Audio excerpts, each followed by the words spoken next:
Okay, with me, I've got Doug Testa today, and that's spelled Testa. That's not like Tesla.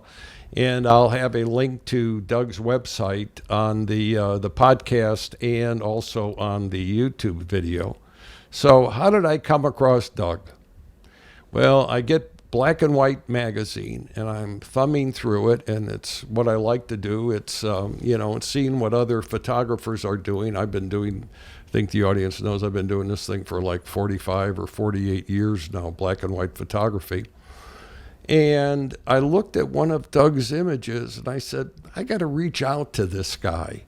Don't know him from beans, but I did reach out. A lot of times people think it's some kind of gag, come on to the podcast, come on to the YouTube channel. But Doug reached back to me, and fortunately, he's on the podcast and the YouTube video today. We're going to look at about 12 great images, and we're going to discuss them. And he's chosen a part of photography that can be a little bit tough, which is in the street photography, portraits, and so forth. But you'll see them; they're great. So, Doug, sir, how long have you been doing this creative endeavor called photography? And more importantly, it seems like from the images you sent, it's primarily black and white photography. Yes, I've been doing photography for many, many years. I would say I started actively in 1970, no, 1967. And back then, it was only black and white chemistry, right? You had to develop your Right. film, everything. And I love black and white. Black and white to me is really the way to present an image because color distracts from what you're trying to say. I've tried color a long time and I have difficulty with it. And part of that is because I don't see uh, certain colors the same way. And then, so I did it actively at the beginning, but then I got married. Then I had kids. Then I had to support the family and go to school, and that had to be put on the back burner. And in the past 10 years, I've picked it up very aggressively, and I've been working and learning and trying to really enrich this craft. And one of the things that I absolutely love is traveling. And I've been traveling, just for an example, on just United Airlines, I have over 2 million miles. Mm. And so I've traveled the world extensively. And at the beginning, I never brought a camera because I thought I really just want to enjoy the environment and the people and the culture. And then I noticed that I was being asked by people, why don't you take pictures? No one's ever been there before. For example, my first trip to China was in 1980. That's really before they even know what a tourist looked like. Yeah. And I didn't take any pictures. So then I got into it aggressively, like I said, in the past 10 years. And when I travel now, I love people. You might have seen that in the images that I sent you. I think that, you know, it's impossible to always get something unique from a landscape shot or something because so much of this has been seen before. And photography is so common now with all the devices that are available. And when people go on tours, they see the same things. So what I found was people are always different. You're not going to see the person that I see most of the time. And I love interacting with these people. For the camera nerds out there, because this is not really an equipment show. But more importantly, what kind of equipment are you using when you go? So we get that question out of the way. All right. I'm using the Sony A7R Mark IV and lenses mainly in the street mode for the 3550, Right. and I also have the wide angle 24, and I also use a standard zoom of 24 to 240, and that's just if I want to capture something in the distance. And that's what I use, and I develop everything on the computer, using Lightroom, Photoshop. And those kind of you know what I find, Doug, and it's interesting. Doug told me before we went on the show that he has his doctorate in molecular biology. And I have to tell you, for some reason, and I don't know what it is, I guess it's just my experience in photography, that those people that have advanced degrees in the sciences, and I'm also including engineering on this, turn out some of the most beautiful photographs. They're not overly wacky in what they're doing as far as the equipment, but there's an attention to detail that I don't see in a lot of other people. I don't know. Maybe I should have gotten a degree in something other than business or psychology. I guess I don't know. Doug, why don't we take a look at your photographs? Because let's start there, and you'll see them on the screen here. You see them on my screen? Yes, I do. There you go. Let's talk about these because I think the street stuff like this is very difficult to do. So let's talk about how you approach the subject. I'm assuming this guy looks like he's from Scotland or the UK or somebody you didn't know, I'm assuming. So let's talk about how you normally approach the subject and, you get over that fear because a lot of people have that. A lot of people have that fear. Well, I'm really not afraid to approach anyone. Uh, I think that everyone, when you approach them with a smile and you talk to them a little bit about what you like to do, and you ask their permission many times if you may take their picture, they're flattered. I've been turned down very few times, and most of the time I'm always joking with them. That's part of my personality. Oh, Uh, this image that you put up is a woman, and wow, it's, is that right? yes, I'm and looking for long hair and I don't see it. and she's from Durrës, Albania, and she Oh, is a committed virgin. And her concept is she does not believe, since she's 65, this is her at 65, she did not believe that women should be treated less than men. And she was absolutely beautiful. On the side, she showed me a picture of what she looked like when she was in her late teens, uh-huh. and she was really stunning.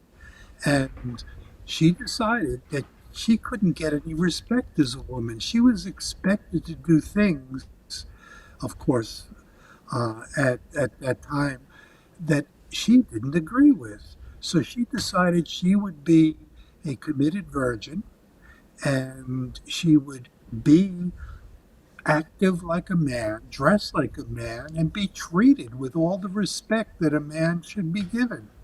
And she Wow. got it. And I was fascinated with her. Wow. You not only have the oh shoot, you have the you understand the subject. A lot of people just snap the picture and run away. You've obviously taken some time to learn a little bit more about the subject matter, which let's bring us to this. I thought of Bresson when I saw this, only because of the way the I get yeah, is that yeah, that's a horse. The way the horse is Right. covered up and the guy is walking. Why don't you talk about this photo a little bit? Okay, that's also from Albania in a place called uh, Korce, Korce, Korce, and he's just doing his daily walk with his pile of branches and twigs on the back of the animal, and he does this every single day. And this is just to keep things going so he has the supplies he needs. I didn't get to talk to him too long. He is trying to just capture as much raw materials as possible to do his work. Uh huh. So this is again in Albania. Wow. Okay. Let's go back to. I love this image. uh, Sometimes the backgrounds are a little bit too busy, and so that's why I changed the background on this. But this is a female monk in Siem Reap, Cambodia. And she, along with a whole group of other women, are devoted to taking care of people and praying for them. And the monks in Cambodia, I don't know if anyone knows this, but they only survive if they're not in uh, a monastery of sorts. Um, they only survive by getting food as gifts from the people. So they go every morning from home to home and they make a prayer for the people, and the people give them breakfast and lunch and things like that. so the story of Siddhartha by Hermann Hesse is true. I mean, when he Yeah, talked about the Buddha, I've been to Cambodia and Vietnam and have been in some of the Buddhist temples. And boy, this is, wish I would have gotten a shot like this. Um, and here you are in a Buddhist temple. yes, And I didn't know you could photograph in them, but I guess you can, right? right. Well, in this one, if you can see their expression, I don't know if it's large enough to see that, but it's sort of like, who's that? When I walked in and I snapped the image. But I also got their permission to take additional images. So I included this one only because they gave me the okay with the others. That's a teacher teaching a student about the tenets of the religion and how to pray. In Cambodia, all of the boys, I don't know about the girls, but all of the boys must go into the monastery, so to speak, and stay there for a period of time. And then they can leave, but they have to do their duty. Like we go to war, they go to pray. And some of them remain because they like it so much. Boy, you really captured that. Did you have a lot of difficulty? That's the other thing I think that. And let me get to the next image up here. The young man. It seems like, and a lot of street people don't realize this. You've got to be, and I don't think the word is aggressive, but I think you've got to ask, don't you? I mean, you've got Yeah. to get into some of those places. Yes. And I ask the parents, whenever there's a child that I take a photo of, that photo only happens after I ask the parents because there's so many strange things happening these days.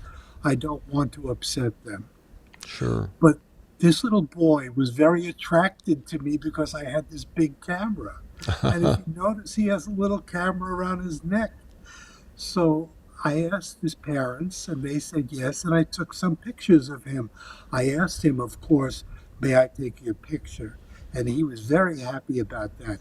Then he asked me if he could take my picture, which was a different one for me, right? But he was Oh, so wow. adorable. He really was so cute. Oh boy, oh boy. But was that in Cambodia or Vietnam or? That's actually in Germany, and I can't find the actual city that he was in. I think his parents are living in Germany. Oh, okay, okay. Ah, yes. This, Another street. You know what I like about this one, as I look at it, he's got that the food. It looks like food or garbage. Beside, I mean, you can tell it's this is not obviously a wealthy individual, but you've really captured the environment. yeah, and and so this is directly outside of a mosque, and well, I think it would be called a temple, right? And these are the Sikh people, and that was in Delhi, or what they call New Delhi, India. And he was outside. He was not begging for food or money.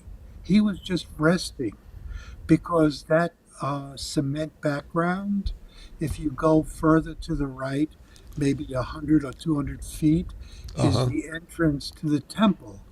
And the thing that interested me so much about this temple, the Sikh temple, this temple in Delhi, India, feeds, I, I don't want to give you a number, but let's say it's in the thousands of people every day. They have people in there that donate their time, that cook and clean. And if you want food, you go into the temple, you say your prayers, then you go into the dining area and you sit on a mat and wait patiently. And then the Sikhs come through and they have dishes that they give you with utensils, and then they come through with the food and give you the food. And I was so impressed. And they're not charged for the food, they're just given the food as a gift. So Oh, I was very impressed with that concept. it looks like a wow. But Now, this is, when you use Lightroom yeah, on that Sony, you bring it right in for those that are probably wondering about what you do technically. Do you bring it in the Lightroom and you convert it from the RBG over to black and white right away, or do you have another technique? yeah. My technique is I develop it as a color image. And then I move over to transition it into black and white. And I look at the focal elements in it that I want people to see, and I'll take those and develop them a little bit further. I'll convert to black and white, and then I'll go in and just adjust it if it's any areas are blown out or too black, then I'll touch them up. But this is an old man from Ranthambore in India.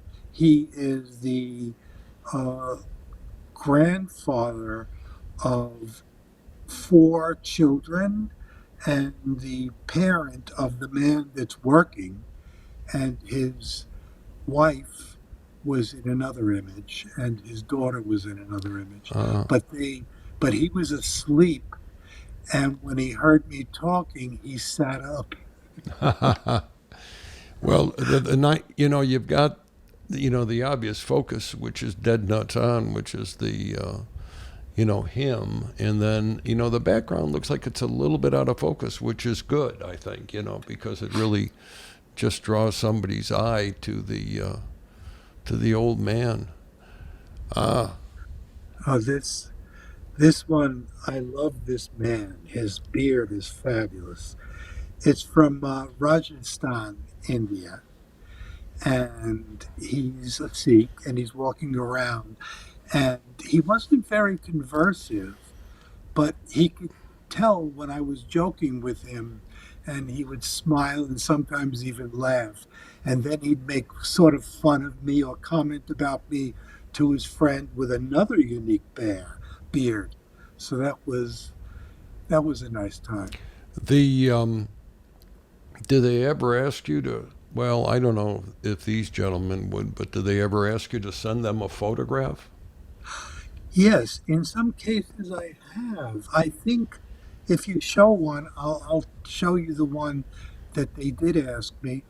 When I was in Albania, I took some very nice pictures of guys that were in the market, and when I did that in the bazaar, when I did that, I asked one of them for their email, and I sent them to them, and it kept on being rejected. So I don't know if it was the wrong email or he wrote it down incorrectly, but I tried to send it to him. Yeah. Did you? Now this is a young lady, obviously. Although I was surprised about the first one, so I'm not sure I ought to be Okay, so you be could be identifying surprised gender. about this one. This one is also a surprise. This is a male, and I guess it's in transition. He's in transition, but he was in Agra, India, and he was there with a friend, also in transition, and the color of his hair was brilliant, um, reddish blonde. It was the halos, and it was were just beautiful. And he's all made up, and if you look closely, you can see his 5 o'clock shadow on his Oh, beard. now see there I go. It's a good thing I didn't step in it too far. Oh, let's take a look at the next one. These are what you've maintained here in these photographs is not only lovely portraits of people, but a sense of place. And I think that's good because it sort of helps the viewer identify, give this them that idea that they're not having to guess too much, but not that that's important, but you got a place. I think that's good. Thank you. The the image here is in India. It's in Udaipur, India, and right around that corner, you could see that she came out from like an alley, but there's some steps there, and she was up on top of the steps with her daughter and her mother. And I was just conversing with them and joking with them. And when I left, she sort of followed me. And I think she might have wanted me to take this picture also because she looked very wistful and was looking up at sort of the clouds or whatever, or the morning. So I really liked it. Yeah, it's a great shot. And now we're going to move back to the U.S. Yes, This is Maine. I see this yes. guy either driving a truck or working on a dock someplace. But I like the idea. The background once again is out of focus. It says, and then it's from Maine. Maine Explore. Um, but the zones are good. It's a good photo. Where was this at, and who is this guy? This this is the guy that was on the corner selling items in his on his table. It was sort of like a little kiosk area, and he was selling souvenirs for Portland, Maine, and he was promoting Maine and going there. And I talked to him for a little while, and his two friends, and I sent him and his friends their photos. And I was telling him about how my parents met because my parents were in, um, they were building the Liberty ships in Portland, Maine for World War II. Mm-hmm. And so we were just talking, and he was giving me all the insight of the area and everything. And he just was a very nice, soft person. And what his breadth, the size and his dimensions would suggest otherwise. But if you look at his face, it's soft and friendly and welcoming. Yeah, it's a yeah. You would think he would be gruff, but you can see in his eyes. You've caught that expression. That Yeah, he's okay. This gentleman here, according to the labels from Portugal, but this one once again, we've got a sense of place. I mean, you've done a great job technically on the tones, and the obviously doesn't have any hair, so you got a little bit of highlight on the top. You've caught the smile, and then we know it's on the seaport. But tell us a little bit about this image. this is this is in Lisbon, Portugal, out toward the water. And there's a beach area there. And I was walking around, and they love the beach, obviously. And they were sailing right near the shoreline. And I decided to take some pictures of the boats. Uh, I have different ones that have the boats more in focus. And the one that he was there and he wasn't facing me, so I didn't pay any attention. But then he turned around all of a sudden and just smiled because I was taking pictures. And he liked me taking his picture. I just like this image because of the balance and the subject. Yeah, and it goes to show you the subject doesn't have to be, in a particular spot. I mean, this you're going to look right at this gentleman, and then you've just got the boats, and it's just in the sea. This is really, really good. Thank you. Um, Let me get over here to let me close that down. Okay, here we go. Doug, that was a good experience. As I was looking at the photos and looking at the different photos, I'd question it. And I know more photographers, as I understand it. I haven't taken a poll, but they're beginning to move a lot of their stuff over to books like Blurb and that kind of thing to Yeah. give everybody a total representation of their work rather than one off. Or are you considering that at all? Well, I have to wait right now because my website is under development and I've just started migrating from Zenfolio into Wix, and I've got all my images and I'm starting to stack them in position so that I can load them onto the site. But the site will be of have two main elements. It will have the public side, which anyone can see my images that want to go on my website. Then it'll have the private side. Because there's a lot of images that I take that are just snapshots that my family would like to see Mm-hmm. that are in different parts of the country. So I'll give them a password to get into that Ah, okay. location. So Okay. I'm using the site for two aspects of my life. Okay. Super. Yeah, the like I said earlier, it's hard to do the street stuff because you, people have to feel not threatened. I've done street stuff for a lot of years, and not just solely street, but I know, and sometimes Americans are worse than people in countries like India and Cambodia and that kind of thing. But I think on these images, and I'm glad you came on the show, on these images, you really captured something with each of these people. And I certainly hope that you continue to do this, and maybe someday there'll be a book from Doug Testa, and you never Maybe. know. But I really thank you for being on the show, Doug. And what I'll do is I'll send you a link to the both the YouTube and the podcast, and you might even want to put the YouTube goes on my YouTube channel. But if you want to have your family see, some of the stuff you're doing, or your friends and so forth, you can obviously take the link and put it anywhere you want, sir. Thank you very much. It was a pleasure, actually, and it Yeah. was quite a surprise.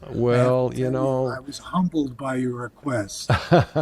I was very interested in when I saw that photograph, I said, here's a guy that's doing something different. And so that's why I asked to have you on. Anyway, you take care of yourself and have a Thank you. great summer in New Jersey. Okay. Thank you. Yeah.